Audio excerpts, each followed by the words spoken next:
Position का कहना है कि इस तरह की चीज़ों को बार बार उठाना, कोई मुद्दों को पकड़ना, असली मुद्दों से जनता को भटकाना है।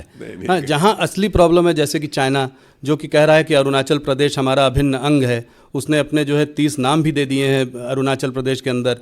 हाँ, तो इसके बारे में क्या कहेंगे आप? देखिए, विपक्ष को अपने गिरबान में झांकना चाहिए, उन्हें हमारी चिंता नहीं करनी चाहिए। हमको क्या करना है क्या नहीं करना है, जो करना चाहिए, जो उचित है, वही हम लोग कर रहे हैं। पर चाइना पर खास करके जो चाइना की मिलिट्री ने पहले बोला, अभी भी जो है उनके बयान बराबर आ रहे हैं। इन बयानों को आप कैसे देखते हैं कि अरुणाचल प्रदेश के बारे में जो बयान खास करके आ रहे हैं, उस पर मैं आपसे सीधा सवाल दो टूक शब्दों में, अरुणाचल भारत का था, भारत का है और भारत का रहेगा, और उसके लिए हमें जो भी करना पड़े हम करेंगे। बिल्कुल जी। तो इस पे कोई सॉफ्ट पेडलिंग और ये इशू प्रश्न ही नहीं खड़ा होता। जी। राजा जी, चाइना से थोड़ा पाकिस्तान की ओर मुड़ते हैं। अभी कल ही जो है गार्डियन, फॉरेन पब्लिकेशन है गार्डियन, उसमें एक आर्टिकल आया है। उसमें कहा है, उस आर्टिकल ने कहा है कि जो है भारत ने पाकिस्तान की धरती में 20 लोगों को, 20 इंडिविजुअल्स को, टेररिस्ट को जो है पिछले कुछ सालों में मारा है, उन्हीं की धरती में जाके मारा है। और जो है इस पर तमाम क्या कहते हैं, उन्होंने बहुत रिसर्च की है, बहुत लोगों से बात की है।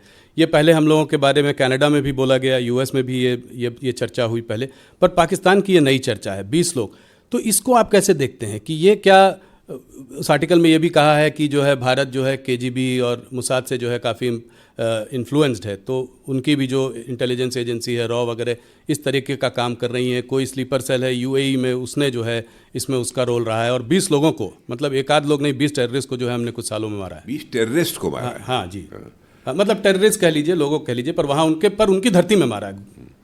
कोई भी टेररिस्ट हमारे पड़ोसी देश से यदि भारत को डिस्टर्ब करने की कोशिश करेगा जी, यहां पर यदि आतंकवादी हरकतें करेगा तो उसका मुंह तोड़ जवाब देंगे। यदि वो भगकर पाकिस्तान में जाएगा तो पाकिस्तान में घुस कर मारेंगे। तो ये बात आप मतलब कह रहे हैं, जो प्रधानमंत्री भी कह रहे हैं कि अब वो भारत नहीं रहा जो कि बगल में खड़े होकर तमाशा देखता रहेगा, घर में घुस कर मारेगा। बिल्कुल, प्रधानमंत्री जी ने जो कहा है बिल्कुल सच कहा है, और यह ताकत है भारत की, और पाकिस्तान भी इसे समझने लगा है। वैसे भारत बराबर अपने पड़ोसी देशों के साथ अच्छे रिश्ते बनाकर रखना चाहता है, चाहे कोई भी हमारा पड़ोसी देश है। और आज देखा होगा आपने, पास्ट हिस्ट्री उठाकर देखिए कि आज तक न तो हमने दुनिया के किसी देश पर कभी आक्रमण किया है, अथवा आक्रमण की पहल की हो, कभी नहीं किया, और न तो दुनिया के किसी देश की 1 इंच जमीन पर हम लोगों ने कभी कब्जा करने की कोशिश की है। यह भारत का चरित्र रहा है जी। लेकिन भारत को बार बार कोई आंख दिखाएगा, भारत में आकर आतंकवादी गतिविधियों को बढ़ावा कर देने की कोशिश करेगा, तो उसकी खैर नहीं है। नहीं, बहुत बहुत बड़ा स्टेटमेंट है। पाकिस्तान ऑक्यूपाइड कश्मीर पीओके के बारे में भी आपने अक्सर बातें की है। इसका कोई टाइम फ्रेम है? इसको हम लोग कैसे, वहाँ के हिंदू मुसलमान आप लोग कहते हैं कि भारत के ही लोग हैं, तो इसका टाइम फ्रेम क्या है? उसको हम कैसे इस मामले को रिजॉल्व करेंगे? वैसे पाक अधिकृत कश्मीर का जहाँ तक प्रश्न है, वो पहले भी भारत का था, आज ही है और कल भी रहेगा।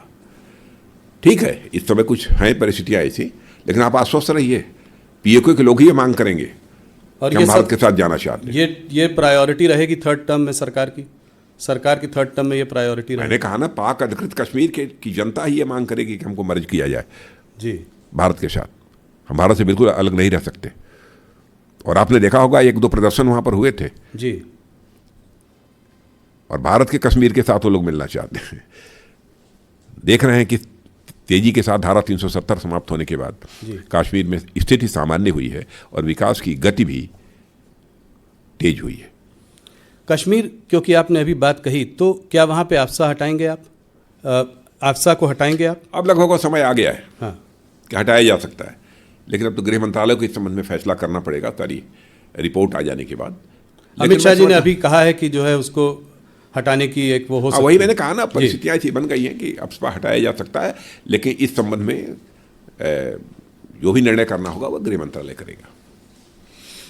थोड़ी सी बात आपके मंत्रालय की भी कर लें। चुनाव का माहौल है तो इस तरह की बातें रह जाती हैं। डिफेंस एक्सपोर्ट्स 20,000 करोड़ से ज़्यादा, ये कैसे हासिल कर पाए आप? आगे का क्या प्लान है? बस दृढ़ इच्छा शक्ति, स्ट्रांग विल पावर, और हमारे प्रधानमंत्री का विजन और उनकी दृढ़ इच्छा शक्ति। उन्होंने कहा हर मामले में भारत आत्मनिर्भर बनना चाहिए। यदि हर मामले में भारत को आत्मनिर्भर बनना है तो उसे रक्षा के मामलों में भी भारत को आत्मनिर्भर बनना चाहिए। एक उनका यह संकल्प था और उसी संकल्प के आधार पर हम लोगों ने अपने कदम आगे बढ़ाए और आज 20,000 करोड़ से अधिक का, लगभग 21,000 करोड़ रुपए का हमारा एक्सपोर्ट का टारगेट ये पहुंच गया। और आप देखिएगा आगामी कुछ ही महीनों के अंतर्गत ये और अधिक आगे बढ़ने वाला है। 2014 में जब हम लोग आए थे उस समय रक्षा उपकरणों का जो एक्सपोर्ट होता था वो बामुश्किल 900 करोड़ या कुछ ऐसे ही था, आसपास था 900 करोड़। अब आप समझिए इतने ही समय में हम लोग 900 करोड़ से बढ़कर एक्सपोर्ट को 21,000 करोड़ रुपए तक ले गए।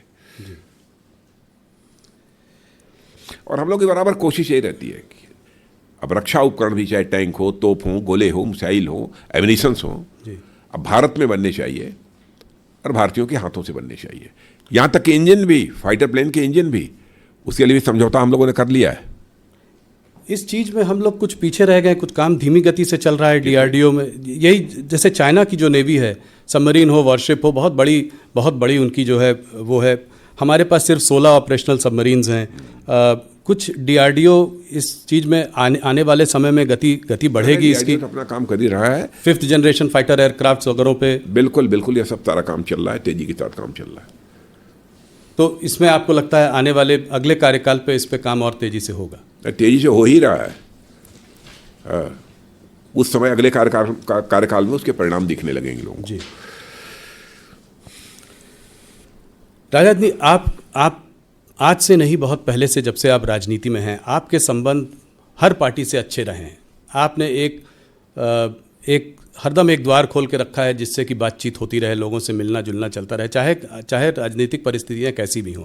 क्या आपको आज लगता है कि वो उस तरह की परिस्थितियां आज नहीं रहीं, कि आज बहुत एक ऐसा माहौल बन गया है जिसमें लोग कुछ भी बोल जाते हैं? लोग जैसे मोदी को गोली मारो, कोई बोलता है मोदी का लाठी मारो, सर फोड़ो, इस तरह की बातें। कंगना रनौत जी के खिलाफ कुछ बोल दिया, हेमा मालिनी जी के खिलाफ कुछ बोल दिया। तो ये क्या आप देखते हैं कि ये स्तर गिरता जा रहा है? इसको आप कैसे देखते हैं? नहीं, इस प्रकार के आरोप लगाने से लोगों को बचना चाहिए। इस प्रकार के शब्दों के प्रयोग से भी बचना चाहिए। स्वस्थ लोकतांत्रिक व्यवस्था में इसकी अपेक्षा नहीं की जाती है। और प्रधानमंत्री के बारे में तो बहुत ही नाप तोल कर बोलना चाहिए, क्योंकि मैं मानता हूं कि प्रधानमंत्री केवल व्यक्ति ही नहीं है, प्रधानमंत्री एक संस्था होता है। और आपने देखा होगा किसी भी प्रधानमंत्री के बारे में यदि कुछ बात हमने कही होगी तो बड़े नपे तुले शब्दों में कही होगी। जी। लेकिन जिस तरीके से, जिस प्रकार के शब्दों का ये लोग प्रयोग कर रहे हैं, ये स्वस्थ लोकतांत्रिक व्यवस्था में इसकी कहीं कोई गुंजाइश नहीं है। राजनाथ जी, इस चुनाव में 3 और राज्य हैं जिनका एक अहम रोल होगा आपके इस नंबर को अचीव करने में, 370 जो आप कह रहे हैं, और वो हैं बिहार, महाराष्ट्र और बंगाल। तो एक एक करके बिहार पर आपकी समझ और आपकी पकड़ बहुत अच्छी है। पूरा आप सब में पूरा